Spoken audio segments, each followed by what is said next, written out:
তারপর সময় কাটল কিছু। স্বার্থ গুনে গুনে আধ ঘন্টা পর দরজায় টোকা দিল। জিজ্ঞেস করলো, হয়নি তোমার তুষি? ওপাশটা নীরব, উত্তর এলো না। স্বার্থর বুক ধুকপুক করে উঠল। জিভে ঠোঁট চুবিয়ে সতর্ক কণ্ঠে বলল, পালিয়েছ? এবার ধরলে কিন্তু আস্ত রাখবো না। না, জবাব এলো না। স্বার্থর ভয় বাড়ল। তড়িঘড়ি করে তৈরি হলো দরজা ভাঙতে। ওই পার থেকে ছিটকিনিটা নামলো তখনই। বেরিয়ে এলো তুষির কাচুমাচু চুপসে থাকা মুখটা। স্বার্থ ধমকে কিছু বলতে গেল। খেয়াল পড়লো ওর বেশভূষায়। শাড়িটা দড়ির মতো গায়ে পেঁচিয়ে রেখে বড় নিষ্পাপ গলায় বলল, আমি না শাড়ি পরতে পারি না। অনেকক্ষণ চেষ্টা করলাম, কিছুই হলো না। কোন মাথা কোন দিকে গুজবো বলুন তো? ওই মিয়ে থাকা চোখ মুখ দেখে স্বার্থ আর হম্বিতম্বি করলো না। ফোঁস করে শ্বাস ফেলে বলল, আই নিউ ইট। জানতাম আমি। কিভাবে জানলেন? তুমি যে একটা আমড়া কাঠ, কে না জানে?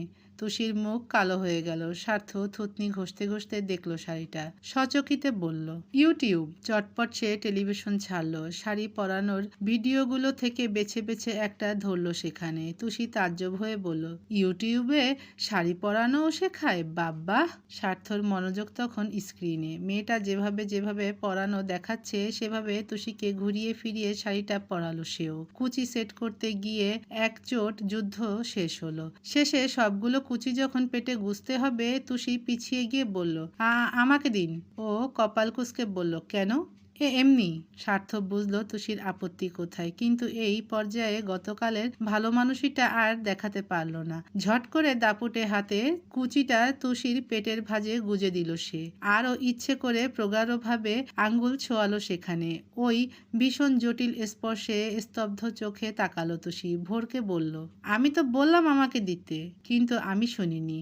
কাল মানা করেছ শুনেছি, নিজেকে সামলেও নিয়েছি, কিন্তু এসব হবে না তুষি। এরকম ফালতু ডিস্টেন্স রাখতে পারবো না আমি। তুষি চটে বলল, এগুলো বুঝি খুব ভালো কাজ করছেন? মানা করা সত্ত্বেও যারা ছয় তাদের চরিত্রহীন বলে। স্বার্থ ভ্রু নাচালো। আচ্ছা। তুরন্ত ঝট করে মেয়েটার সরু কোমরে হাত রেখে এক টান মারল সে। তুষির শীর্ণ দেহ সহসা এসে ঠুকলো ওর বুকের সাথে। মেয়েলি হকচাকানো দৃষ্টিতে চেয়ে স্বার্থ সোজাসাপটা বলল, তোমার কাছে আমি পৃথিবীর সবচেয়ে চরিত্রহীন পুরুষ হতে চাই। সবচেয়ে বাজে নজরে আমি দেখতে চাই তোমাকে। সব থেকে জঘন্যভাবে আমি ছুতে চাই তোমাকে। এতে তুমি যা ইচ্ছে আমাকে বলো, আমার কিছু যায় আসে না। তুষির বুকের গতি সরব। খুব করে চাইলেও কথা বলতে, কিন্তু স্বার্থর ভারী শ্বাস প্রশ্বাসের তপ্ততায় ও জিভটাই নাড়াতে পারল না। বরং চোখ নামাতেই এক আঙ্গুল দিয়ে ফের ওর নিচু চিবুক উঁচুতে তুলল স্বার্থ। বলল, তুমি আমার স্ত্রী তুষি, আমার বিয়ে করা বউ। আমি কেন তোমায় ছোবো না? আমার যেভাবে ইচ্ছে হবে, যেখানে ইচ্ছে হবে আমি সেখানে ছোবো। যতক্ষণ মন চাইবে ততক্ষণ ছোবো। তোমাকে আদরে আদরে শেষ করে দেওয়ার পূর্ণ অধিকার আমার আছে।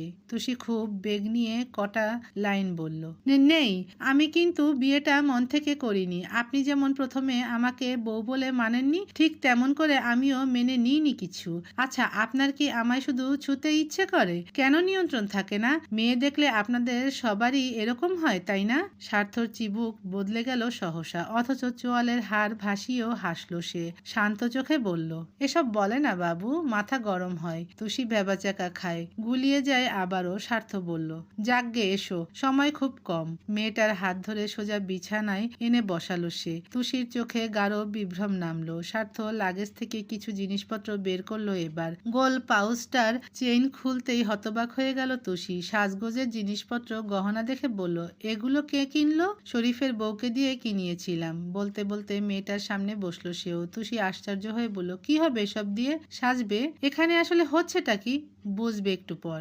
স্বার্থ ঘাট ডলতে ডলতে মেকআপের জিনিসগুলো দেখছে, কোনটা কোথায় মাখে। ও নিশ্চিত এসব তুষি নিজেও জানে না। পার্টিতে তো ঠোঁট আর ঠোঁটের লিপস্টিকই ওর চোখে লেগেছিল। কি নেশার মতো রং, যেন চেঁচিয়ে চেঁচিয়ে বলছিল, মিস্টার স্বার্থ আবরার কিস মি নাও। এছাড়া আর কিছু মেখেছিল মুখে? কোনোটাই না বুঝতে পেরে হাল ছেড়ে দিল স্বার্থ।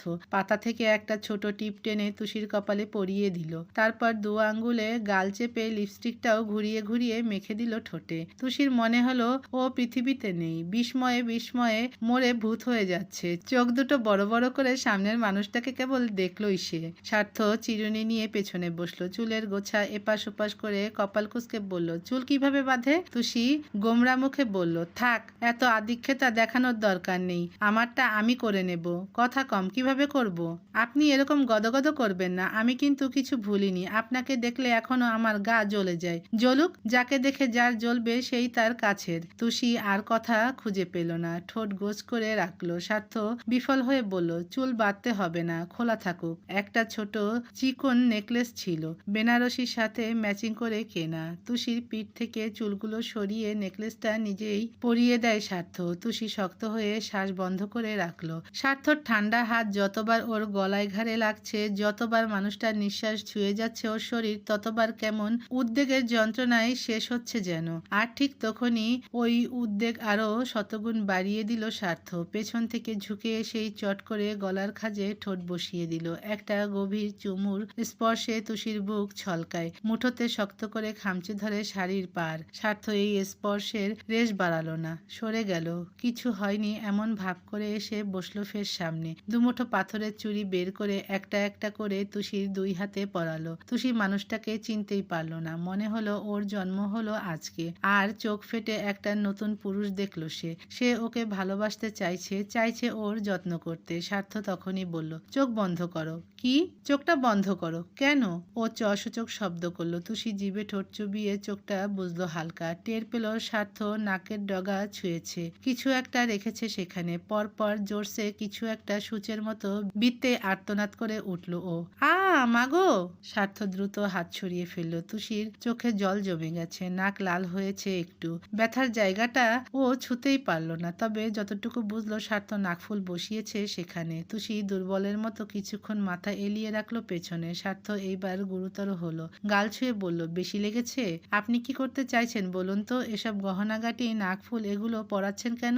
নাকফুল না পরলে বউ লাগে না। এই তো এখন দেখেই মনে হচ্ছে তুমি আমার বউ। একদম মিসেস স্বার্থ আবরারের চিহ্ন পড়ে গেল। তুষি একটা তর্কে যেতে চাইছিল, কিন্তু শক্তিতে পারল না, চুপ করে বসে রইল। তাই স্বার্থ সবশেষে পাতলা জর্জেটের ওড়নাটা বসিয়ে সিথি অবধি ঢেকে দিল ওর। কপাল পর্যন্ত নামিয়ে এনে বুক ভরে শ্বাস নিল। ঠোঁটের কোণে স্বচ্ছ নির্ভেজাল একটা পাতলা হাসি ঝুলিয়ে বলল, ইউষা যেদিন প্রথম তোমাকে একটা লাল রঙের শাড়ি পরিয়ে আমাদের সবার সামনে এনে দাঁড় করিয়েছিল, সেদিন আমি শুধু একবার তাকিয়েছিলাম, অথচ ওই একটু তাকানোতেই আমি সে রাত এক ফোঁটাও ঘুমাতে পারিনি। তুষি বিস্মিত হয়, শুধায় মৃদুস্বরে, কেন? জানি না, জানলে বলবো। তবে ওই দিনের কথা ভেবে বিয়ের সমস্ত জিনিস আমি লাল রঙের কিনতে বলেছিলাম, এখনো একটা বাকি আছে জানো। কি? উত্তর হিসেবে আলতার কৌটা হাতে নিতে দেখে তুষি আকাশ থেকে পড়লো। এবার স্বার্থ ওর একটা পা টেনে নিজের কোলে নিতেই আরো চমকে গেল মেয়েটা। তাকালো হতবিহ্বল চোখে। কিছু বলার আগেই পুরোটা পা আলতা দিয়ে ভরিয়ে ফেললো স্বার্থ। তুষি বোকার মতো ফ্যাল ফ্যাল করে দেখে গেল সব। বউ সাজের এক তরুণীকে শেরওয়ানি গায়ে জড়ানো আরেক পুরুষ নিজ হাতে পায়ে আলতা পরিয়ে দিচ্ছে। এই দৃশ্য সামনাসামনি কত সুন্দর হবে কে জানে।